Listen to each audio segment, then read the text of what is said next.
ಇಂದ್ರಿಯಗಳಲ್ಲಿ ಪ್ರವಿತತ ನೆನೆಸಿ ರಾಜಿಸುವ ಲಕುಮಿ ಪತಿಗೆ ಸರ್ವ ಸಮರ್ಪಣೆಯೇ ಮಹಾಪೂಜೆ ಸದುಪಾಯ. ಅದ್ಭುತವಾದ ಒಂದು ದಾಸರ ಮಾತು. ಏನು ಅಂದರೆ ಚತುರ್ವಿಧ ಪುರುಷಾರ್ಥ ಅಂತ ಮನುಷ್ಯರು ಬಯಸೋದು 4.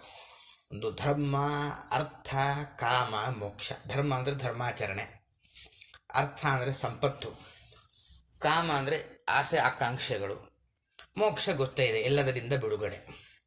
4 ವಿಧ ಪುರುಷಾರ್ಥಗಳನ್ನು ಅಂದರೆ ಪಡೆಯಬೇಕಾದರೆ ಏನು ಮಾಡಬೇಕು ಅಂತಂದರೆ ಚತುರ್ವಿಧ ದಶಲೋಕಗಳ ಅಂದರೆ 14 ಲೋಕಗಳ ಮಧ್ಯದಲ್ಲಿರುವ ಸಕಲ ಶಾಸ್ತ್ರಗಳಲ್ಲಿ, ಎಲ್ಲ ಶಾಸ್ತ್ರಗಳಲ್ಲಿ ವಿಚಾರಿಸಿ ನೋಡಲು ಕೂಡ ಇತರ ಉಪಾಯಗಳಿಲ್ಲ. ಈ ಅನುಸಂಧಾನ ಬಿಟ್ಟು, ಏನು ದಾಸರು ಸಂಕ್ಷಿಪ್ತವಾಗಿ ಮಾನಸವಾದ ಒಂದು ಪೂಜೆ ವಿಧಾನ ಹೇಳಿದ್ದಾರೆ, ಅದನ್ನು ಬಿಟ್ಟು ಅಥವಾ ಮುಂದೆ ಹೇಳೋದನ್ನು ಬಿಟ್ಟು ಬೇರೆ ಉಪಾಯಗಳಿಲ್ಲೇ ಇಲ್ಲ. ಏನು ಮಾಡಬೇಕು ಹಾಗಾದರೆ ಅಂದರೆ ಸತತ ಯಾವಾಗಲೂ ಕೂಡ ವಿಷಯೇಂದ್ರಿಯಗಳಲ್ಲಿ ಅಂದರೆ ಪದಾರ್ಥ ಹಾಗೂ ಇಂದ್ರಿಯಗಳಲ್ಲಿ ಪ್ರವಿತತ ವ್ಯಾಪ್ತನಾಗಿ ರಾಜಿಸುವ ಶೋಭಿಸುವ ಲಕ್ಷ್ಮೀಪತಿಗೆ ಅಂದರೆ ಲಕ್ಷ್ಮಿಯ ಗಂಡನಾದ ಪರಮಾತ್ಮನಿಗೆ ಸರ್ವ ಸಮರ್ಪಣೆಗೆ ಮಾಡುವ ಎಲ್ಲ ಕರ್ಮ ದೇವರ ಪೂಜೆ. ದೇವರು ನನ್ನಿಂದ ಮಾಡಿಸಿದ ಅಂತ ತಿಳಿದೇನು ಕರ್ಮದ ಅರ್ಪಣೆ ಮಾಡ್ತೀವೋ ಇದೇ ಮಹಾಪೂಜೆ, ದೊಡ್ಡ ಪೂಜೆ. ಅಷ್ಟೇ ಅಲ್ಲ, ಸದುಪಾಯ, ಮೋಕ್ಷವನ್ನು ತಂದುಕೊಡುವ ದೊಡ್ಡ ಉಪಾಯ, ಸಾಧನ ಅಂದರೆ ಅದು ಇದೆ. ಪ್ರಶ್ನೋತ್ತರವನ್ನು ಇವತ್ತಿನಿಂದ ಒಂದು ಸ್ವಲ್ಪ ಪಾಠದ ಶೈಲಿ ಭಿನ್ನವಾಗಿರುತ್ತೆ. ಏನಿಲ್ಲ, ಪ್ರಶ್ನೋತ್ತರವನ್ನು ನಾವು ನಂತರ ನೋಡ್ತಾ ಇದ್ವಿ. ಪ್ರಶ್ನೋತ್ತರ ಮೊದಲು ಶ್ಲೋಕದ ಪ್ರತಿ ಶಬ್ದದ ಅರ್ಥ ನೋಡಿ ಅದರ ವಿವರಣೆ ನೋಡಿ ಪ್ರಶ್ನೋತ್ತರ ನೋಡ್ತಿದ್ವಿ. ಈಗ ಪ್ರಶ್ನೋತ್ತರವನ್ನು ಮೊದಲು ನೋಡಿ ವಿವರಣೆ ನಂತರ ನೋಡೋಣ. ಅಲ್ಲಿಗೆ ಪ್ರಶ್ನೋತ್ತರ ಮೊದಲು ನೋಡೋದ್ರಿಂದ ಒಂದು ಸರಳವಾದ ಅರ್ಥ ಗೊತ್ತಾಗ್ಬಿಡುತ್ತೆ, ನಂತರ ವಿಷಯ ವಿವರಣೆಗೆ ಸುಲಭ ಆಗುತ್ತೆ ಅನ್ನೋ ದೃಷ್ಟಿಯಿಂದ ಈ ಕ್ರಮ ಸ್ವಲ್ಪ ಬದಲಾವಣೆ ಆಗುತ್ತೆ. ಈಗ ಮೊದಲು ಪ್ರಶ್ನೋತ್ತರವನ್ನು ಗಮನಿಸೋದು ಅಂದರೆ ಈ ಪದ್ಯಕ್ಕೆ ಸಂಬಂಧಪಟ್ಟ ಹಾಗೆ 4 ವಿಧ ಪುರುಷಾರ್ಥಗಳು ಯಾವ್ಯಾವುದು ಅಂತ ಪ್ರಶ್ನೆ. ಧರ್ಮ, ಅರ್ಥ, ಕಾಮ, ಮೋಕ್ಷ, ಇದು 4 ತರಹದ ಮನುಷ್ಯರು ಬಯಸೋದು. ಸರಿ, ಎಲ್ಲ ಸಮರ್ಪಣೆ ಮಾಡೋದು ಬಿಟ್ಟು ಬೇರೆ ಉಪಾಯ ಇಲ್ಲ ಮೋಕ್ಷ ಹೊಂದಲಿಕ್ಕೆ ಅಂತ ಹೇಗೆ ಗೊತ್ತಾಗುತ್ತೆ ಅಂದರೆ 14 ಲೋಕಗಳ ಮಧ್ಯದಲ್ಲಿ, ಕೆಳಗೆ 7 ಮೇಲೆ 7, ಒಟ್ಟು 14 ಲೋಕ ಇದೆ. ಅದರ ಮಧ್ಯದಲ್ಲಿ ನೀವು ಯಾವುದೇ ಶಾಸ್ತ್ರ ಇದೆಯಲ್ವಾ, ಎಲ್ಲ ಕಡೆ ಇರುವ ಜ್ಞಾನಿಗಳ ಹತ್ರ ಹೋಗಿ ಯಾವುದೇ ಶಾಸ್ತ್ರ ಇತಿಹಾಸ ಪುಟ ತಿರುವು ಹಾಕಿ ನೋಡ್ರಿ, ಬೇರೆ ಯಾವ ಉಪಾಯ ಕಂಡಿಲ್ಲ. ಆದ್ದರಿಂದ ಕರ್ಮ ಅರ್ಪಣೆ ಮಾಡೋದೇ ದೇವರನ್ನು ಹೊಂದೋದಕ್ಕೆ ಸಾಧನ ಅಂತ ಅನಿಸುತ್ತೆ. ಮತ್ತು ಯಾವ ದೇವರಿಗೆ ಅರ್ಪಣೆ ಮಾಡುವುದು ಮಹಾಪೂಜೆ ಅಂದರೆ ಎಲ್ಲ ಪದಾರ್ಥಗಳಲ್ಲಿ, ಇಂದ್ರಿಯಗಳಲ್ಲಿ ವ್ಯಾಪಿಸಿದ ಪರಮಾತ್ಮನಿಗೆ ಅರ್ಪಣೆ ಮಾಡೋದೇ ದೇವರ ಪೂಜೆ ಅಂತ ಬಹಳ ಮಹತ್ವದ ಮಾತನ್ನು ಇಲ್ಲಿ ದಾಸರಾಯರು ಉಲ್ಲೇಖ ಮಾಡ್ತಾ ಇದ್ದಾರೆ. ಧರ್ಮ, ಅರ್ಥ, ಕಾಮ, ಮೋಕ್ಷ ಅಂತ 4 ಮನುಷ್ಯರು ಬಯಸ್ತಾರೆ. ಇದನ್ನು ಹೊಂದಬೇಕು ಅಂದರೆ ಲೋಕದಲ್ಲಿ ನೀವು ಯಾರನ್ನಾದರೂ ಕೇಳಿ, ಯಾವ ಶಾಸ್ತ್ರದಲ್ಲಿ ಬೇಕಾದರೂ ಹುಡುಕ್ರಿ, ಎಲ್ಲ ಕಷ್ಟ ಉಪಾಯ ಸಿಗ್ತವೆ, ಸುಲಭೋಪಾಯಗಳು ಅಂತ ಯಾವುದೂ ಇಲ್ಲ. ಹಾಗಾದರೆ ಸುಲಭೋಪಾಯ ಯಾವುದು ಅಂತ ಪ್ರಶ್ನೆ ಬಂದರೆ ಒಂದೇ, ಅದು ಏನು ಅಂದರೆ ದೇವರಿಗೆ ಎಲ್ಲವನ್ನೂ ಅರ್ಪಣೆ ಮಾಡಬೇಕು. ಸರಿ, ದೇವರು ಎಲ್ಲಿದ್ದಾನಪ್ಪ, ಎಂತಹ ದೇವರಿಗೆ ಅರ್ಪಣೆ ಮಾಡಬೇಕು? ಒಳ್ಳೆಯ ಶಬ್ದ ಬಳಸಿದ್ರು, ಪ್ರವಿತತ. ಇಲ್ಲಿ 3 ಶಬ್ದ ಇದೆ. ಒಂದು ತತ, ನಂತರ ವಿ ಅನ್ನೋ ಶಬ್ದ ಸೇರಿಸಿದ್ದಾರೆ, ಇನ್ನೊಂದು ಪರ ಅನ್ನೋ ಶಬ್ದ ಸೇರಿಸಿದ್ದಾರೆ. ಒಂದೊಂದಕ್ಕೂ ಒಂದು ಸ್ವಾರಸ್ಯ ಇದೆ. ಪರಮಾತ್ಮ ಏನಾಗಿದ್ದಾನೆ ಅಂದರೆ ತತ ಅಂದರೆ ಎಲ್ಲ ಕಡೆ ವ್ಯಾಪಿಸಿಕೊಂಡಿದ್ದಾನೆ. ಈಗ ಆಕಾಶವು, ಅವಕಾಶ ಎಲ್ಲ ಕಡೆ ಇದೆ, ಅದು ಸುಮ್ಮನೆ ಹೇಗಿದೆಯೋ ಅದರಂತೆ ಪರಮಾತ್ಮ ಇದ್ದಾನೆ ಅಂದರೆ ಅಲ್ಲ. ವಿತತ ಅಂದರೆ ವಿಶೇಷವಾಗಿ ಎಲ್ಲ ಕಡೆ ಇದ್ದಾನೆ, ಎಲ್ಲ ಕಡೆ ಕೆಲಸ ಮಾಡ್ತಾ ಇದ್ದಾನೆ ಅಂದರೆ ಅವನು ಕಾರ್ಯಪ್ರವೃತ್ತನಾಗಿದ್ದಾನೆ, ಸುಮ್ಮನೆ ಆಕಾಶದ ಹಾಗೆ ವ್ಯಾಪಿಸಿಲ್ಲ. ಈಗ ಹಾಗಾದರೆ ಉಳಿದ ದೇವತೆಗಳು ಎಲ್ಲ ಕಡೆ ವ್ಯಾಪಿಸಿದ್ದಾರೆ, ಅವರು ಅನೇಕ ಕೆಲಸವನ್ನು ಮಾಡಿಸ್ತಾರೆ ನಮ್ಮಿಂದ. ಹಾಗೂ ಮಾಡಿಸ್ತಾನು ಅಂದರೆ ಅಲ್ಲ, ಪ್ರವಿತತ. ಇಲ್ಲ, ದೇವತೆಗಳು ಪರಮಾತ್ಮನ ಅಧೀನತೆಗೊಳಪಟ್ಟು, ಹೇಗೆ ಮುಖ್ಯಮಂತ್ರಿಗಳ ಅಧೀನರಾಗಿ ಉಳಿದ ಸಚಿವರು ಕಾರ್ಯ ಮಾಡ್ತಾರೋ, ಸಚಿವರ ಅಧೀನರಾಗಿ ಅವರ ಕೈ ಕೆಳಗಡೆ ಇರೋರು ಕಾರ್ಯ ಮಾಡ್ತಾರೋ, ಹಾಗೆ ಪರಮಾತ್ಮನ ಅಧೀನರಾಗಿ ದೇವತೆಗಳು ಕೆಲಸ ಮಾಡ್ತಾರೆ, ದೇವತೆಗಳ ಅಧೀನನಾಗಿ ನಾವು ಕೆಲಸ ಮಾಡ್ತೇವೆ. ಅದರಿಂದ ದೇವತೆಗಳು ಕೆಲಸ ಮಾಡಿಸ್ತಾರೆ ನಮ್ಮಿಂದ, ಪರಮಾತ್ಮನ ಅಧೀನತೆಗೆ ಒಳಪಟ್ಟು ಅಸ್ವತಂತ್ರರಾಗಿ ಕೆಲಸ ಮಾಡಿಸ್ತಾರೆ. ಪರಮಾತ್ಮ ಹಾಗಲ್ಲ, ಅವನು ಪ್ರವಿತತ, ಸ್ವತಂತ್ರನಾಗಿದ್ದು ಎಲ್ಲ ಕೆಲಸವನ್ನು ಮಾಡಿಸ್ತಾನೆ. ಆದ್ದರಿಂದ ಇದನ್ನು ಪರಿಚಯ ಮಾಡುವ ಸಲುವಾಗಿ ಪ್ರವಿತತ ಅನ್ನುವ ಶಬ್ದ ಹಾಕಿದ ಅತ್ಯಂತ ಸ್ವಾರಸ್ಯ. ಅದರಿಂದ ಎಲ್ಲ ದೇಶದಲ್ಲಿ ಎಲ್ಲ ಕಾಲದಲ್ಲಿ ಮಾಡುವ ಎಲ್ಲ ಕರ್ಮಗಳನ್ನು ಕೂಡ ಎಲ್ಲ ಶಬ್ದಗಳಿಂದ ಹೇಳಲ್ಪಡುವ ಪರಮಾತ್ಮನಿಗೆ ಅರ್ಪಣೆ ಮಾಡಬೇಕು. ಅಂದರೆ ಅರ್ಪಣೆ ಮಾಡೋದು ಅಂದರೆ ಇಷ್ಟೇ, ಮತ್ತೆ ಮತ್ತೆ ಬರುತ್ತೆ ಕರ್ಮ ಸಮರ್ಪಣೆ. ಕರ್ಮ ಸಮರ್ಪಣೆ ಏನಪ್ಪ? ಕರ್ಮ ಸಮರ್ಪಣೆ ಅಂದರೆ ಏನು? ದೇವರು ಈ ಕೆಲಸ ನನ್ನಿಂದ ಮಾಡಿಸಿದ್ದಾನೆ ಅನ್ನುವ ಚಿಂತನೆ ಮಾಡೋದೇ ಕರ್ಮ ಸಮರ್ಪಣೆ ಎಂಬುದರ ಅರ್ಥ. ಇಷ್ಟು ಈ ಪದ್ಯಕ್ಕೆ ಸಂಬಂಧಪಟ್ಟ ಅಭಿಪ್ರಾಯ. ಈಗ ನಾನು ಪಾಠದ ಆರಂಭದಲ್ಲಿ ಒಂದು ಮಾತು ಗಮನಿಸಿದ್ದೇವೆ. ಏನು ಅಂದರೆ, ನಾವೆಲ್ಲರೂ ಅಗ್ನಿಯಲ್ಲಿ ದೇವತೆಗಳ ಪೂಜೆ ಮಾಡಬೇಕು ಅಂತ ಒಂದು ವಿಷಯ ಬಂತು. ಅಗ್ನಿಯಲ್ಲಿ ದೇವತೆ ಆರಾಧನೆ ಹೇಗೆ ಅಂದರೆ, ಮಾನಸಿಕವಾಗಿ ಒಂದು ಯಜ್ಞ ಮಾಡುವ ಒಂದು ಪ್ರಕ್ರಿಯೆಯನ್ನು ದಾಸರು ಮಹಾನುಭಾವರು ಉಲ್ಲೇಖ ಮಾಡ್ತಾ ಇದ್ದಾರೆ. ಹೇಗೆ ಮಾನಸಿಕವಾಗಿ ಯತ್ನ ಮಾಡಲಿಕ್ಕೆ ಬರ್ತದೆ ಅದು ಏನಂದರೆ, ಮುಂದಿನ ಪದ್ಯದಲ್ಲಿ ಅದನ್ನು ಹೇಳ್ತಾರೆ.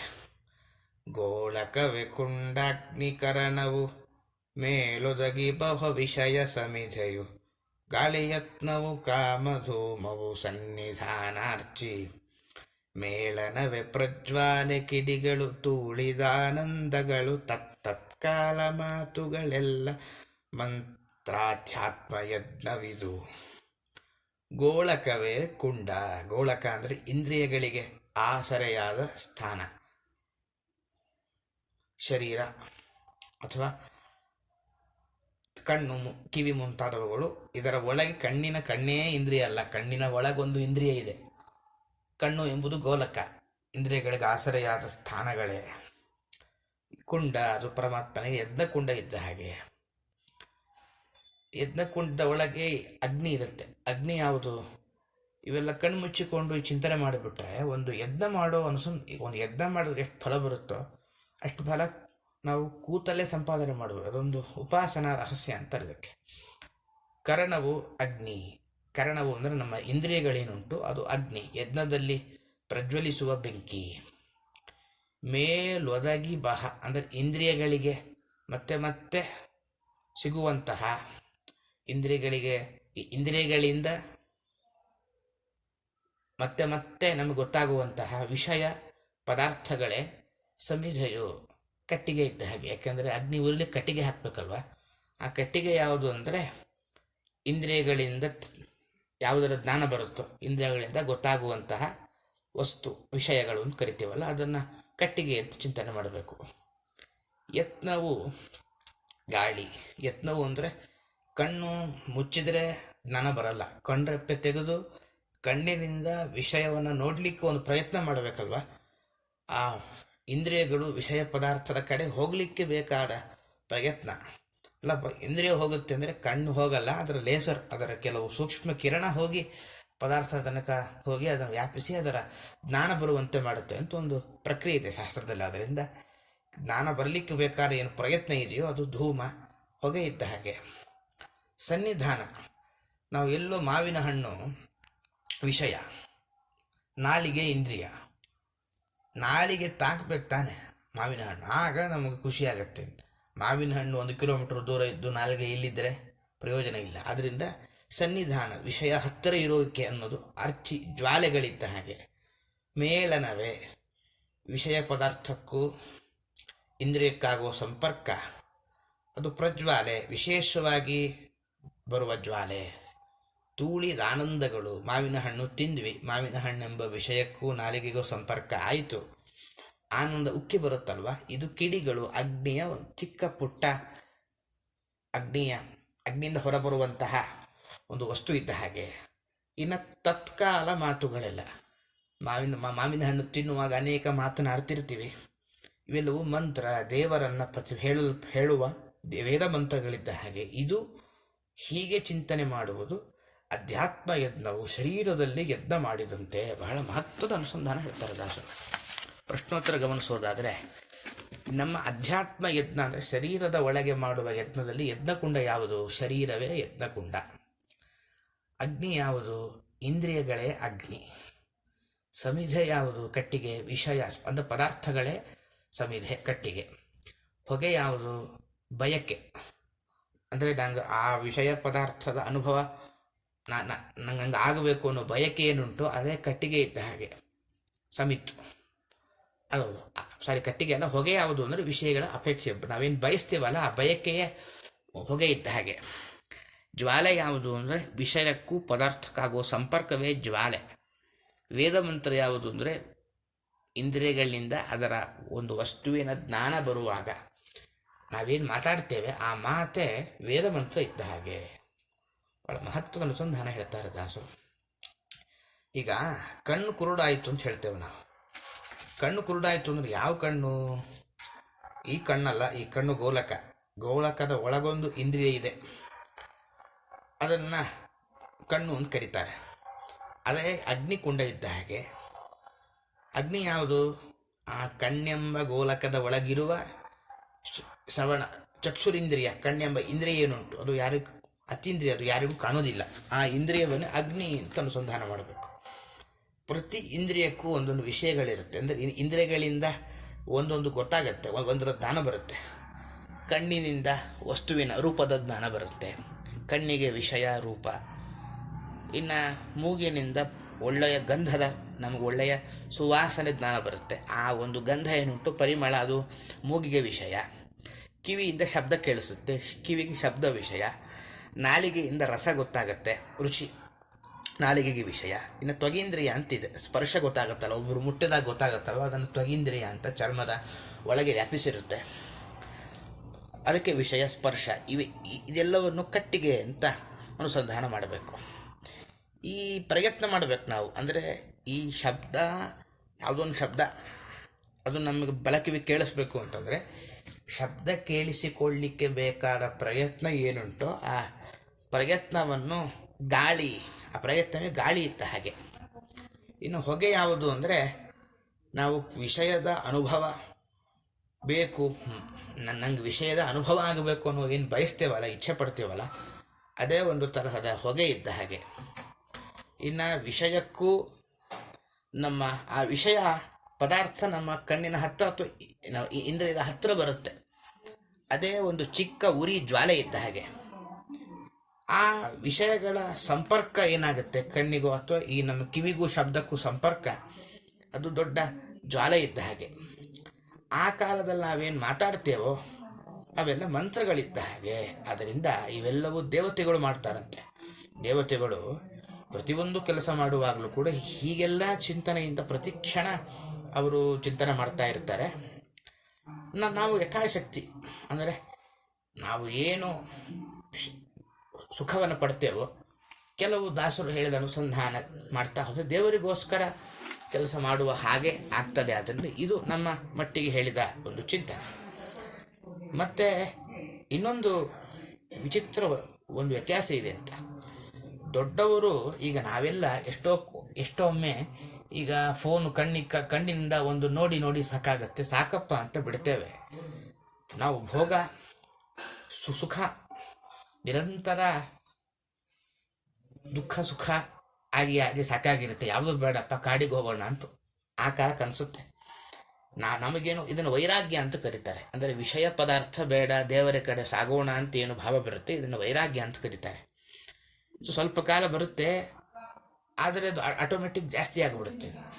ಆ ಕಾಲದಲ್ಲಿ ವೈರಾಗ್ಯ ಬಂತು ಅಂದರೆ ಅದು ಭೋಗಕ್ಕೆ ಕಾರಣ ಆಗಿಬಿಡುತ್ತೆ.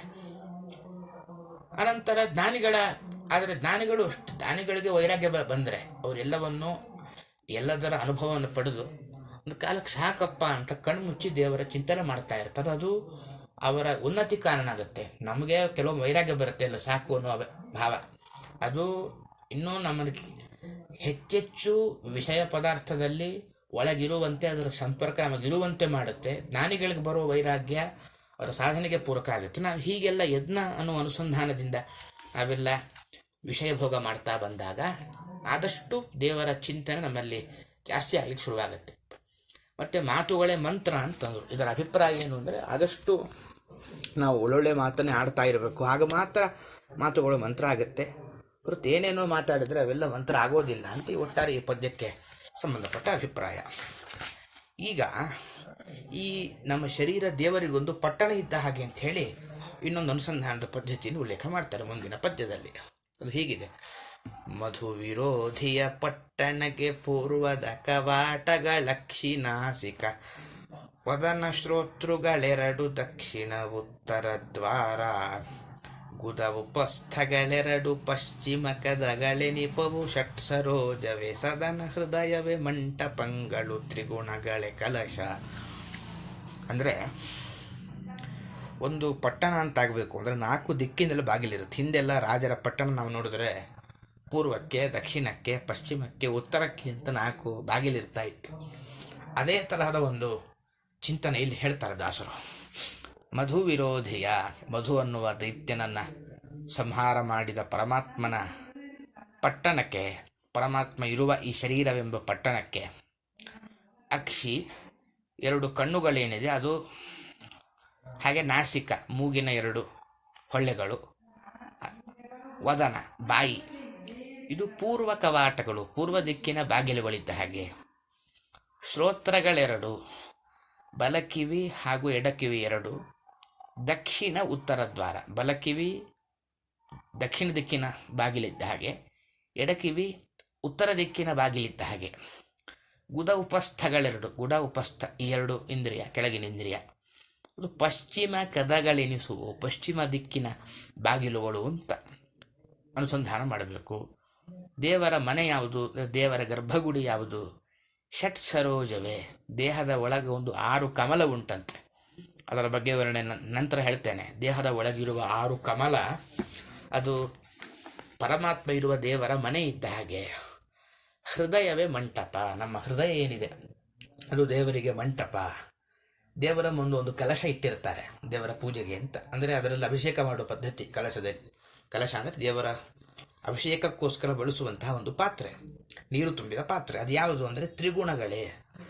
ಸತ್ವ, ರಜಸ್, ತಮಸ್ ಎಂಬ 3 ಗುಣಗಳೇನುಂಟೋ ನಮ್ಮ ದೇಹದಲ್ಲಿ ಅದು ದೇವರ ಅಭಿಷೇಕಕ್ಕೋಸ್ಕರ ಇಟ್ಟಂತಹ ಕಲಶ ಇದ್ದ ಹಾಗೆ ಅಂತ ಚಿಂತನೆ ಮಾಡಬೇಕು. ಪ್ರಶ್ನೋತ್ತರ ಹೇಗಿದೆ: ದೇವರಿಗೆ ಪಟ್ಟಣ ಯಾವುದು ಅಂತಂದರೆ ನಮ್ಮ ಶರೀರವೇ ದೇವರಿಗೆ ಪಟ್ಟಣ ಇದ್ದ ಹಾಗೆ. ದೇವರ ಪಟ್ಟಣಕ್ಕೆ ಎಷ್ಟು ಬಾಗಿಲುಗಳು? ದ್ವಾರ ಅಂದರೆ ಬಾಗಿಲು ಅಂತ ಅರ್ಥ. ಎಷ್ಟು ಬಾಗಿಲು ಅಂದರೆ 9 ಬಾಗಿಲು ಒಟ್ಟಾರೆ. ಪರಮಾತ್ಮನ ಮನೆ ಯಾವುದು ಅಂತಂದರೆ 6 ಕಮಲ ಪರಮಾತ್ಮನ ಮನೆ. ದೇವರ ಮಂಟಪ ಯಾವುದು ಅಂದರೆ ಹೃದಯ ದೇವರಿಗೆ ಮಂಟಪ. ಕಲಶ ಯಾವುದು? ಸತ್ವ, ರಜಸ್, ತಮಸ್ ಎಂಬ 3 ಗುಣವೇ ದೇವರಿಗೆ ಕಲಶ ಇದ್ದ ಹಾಗೆ. 4 ಪಟ್ಟಣದಲ್ಲಿ ದೇಹವೇ ಒಂದು ಪಟ್ಟಣ. ಅದು ಕೊಟ್ಟು ಎಷ್ಟು ಬಾಗಿಲಿದೆ ಅಂದರೆ ಪೂರ್ವ ದಿಕ್ಕಿಗೆ 5 ಬಾಗಿಲು, ದಕ್ಷಿಣಕ್ಕೆ 1, ಪಶ್ಚಿಮಕ್ಕೆ 2, ಉತ್ತರಕ್ಕೆ 1, ಒಟ್ಟು 9 ಬಾಗಿಲು ಉಂಟಂತೆ. ಇದನ್ನು ನವದ್ವಾರ ಪುರ ಅಂತ ಕರೀತಾರೆ ದೇಹಕ್ಕೆ. ಅಂದರೆ 9 ಬಾಗಿಲುಗಳನ್ನು ಹೊಂದಿದಂತಹ ಒಂದು ಶರೀರವೆಂಬ ಒಂದು ಪಟ್ಟಣ, ಒಂದು ಊರಿದು. ಯಾವ್ಯಾವುದು ಅಂದರೆ ಕಣ್ಣು, ಮೂಗು, ಬಾಯಿ. 2 ಕಣ್ಣು, 2 ಮೂಗು, 1 ಬಾಯಿ. ಇದು 5 ಆಯಿತು. ಇದು ಪೂರ್ವ ದಿಕ್ಕಿನ ಬಾಗಿಲಂತೆ. ಬಲಕಿವಿ, ಎಡಕಿವಿ, ದಕ್ಷಿಣ ಹಾಗೂ ಉತ್ತರ ದಿಕ್ಕಿನ ಬಾಗಿಲಿದ್ದ ಹಾಗೆ. ಮಲಮೂತ್ರ ವಿಸರ್ಜನೆ ಮಾಡೋ ಇಂದ್ರಿಯ ಗುದ ಉಪಸ್ಥ, ಅದು ಪಶ್ಚಿಮ ದಿಕ್ಕಿನ ಬಾಗಿಲಿದ್ದ ಹಾಗೆ. 6 ಕಮಲ. 6 ಕಮಲ ಯಾವ್ಯಾವುದು, ಎಲ್ಲೆಲ್ಲಿದೆ ಅಂತಂದರೆ ಗ್ರೂಪಲ್ಲಿ ಗಮನಿಸಿದ್ರೆ ನಿಮ್ಗೆ ಅಲ್ಲಿ ಒಂದು ಫೋಟೋದಲ್ಲಿ ಬರ್ತದೆ. ಒಟ್ಟು ದೇಹದಲ್ಲಿ 6 ಕಡೆ ಕಮಲ ಇದೆ ಅಂತ ಹೇಳ್ತಾರೆ. ಹೊಕ್ಕಳು, ಅದರ ಕೆಳಭಾಗದಲ್ಲಿ 4 ದಳದ ಕಮಲ. ನಾಭಿ ಇದ್ದರೆ ಹೊಕ್ಕಳಿನಲ್ಲಿ 6 ದಳದ ಕಮಲ. 3 ಹೃದಯದಲ್ಲಿ 8 ದಳದ ಕಮಲ. ವಕ್ಷಸ್ಥಲ ಅಂತಿದೆ, ಅದು ಹುಬ್ಬು ಅಂದರೆ 2 ಹುಬ್ಬಿನ ನಡುವೆ 12 ದಳದ ಕಮಲ.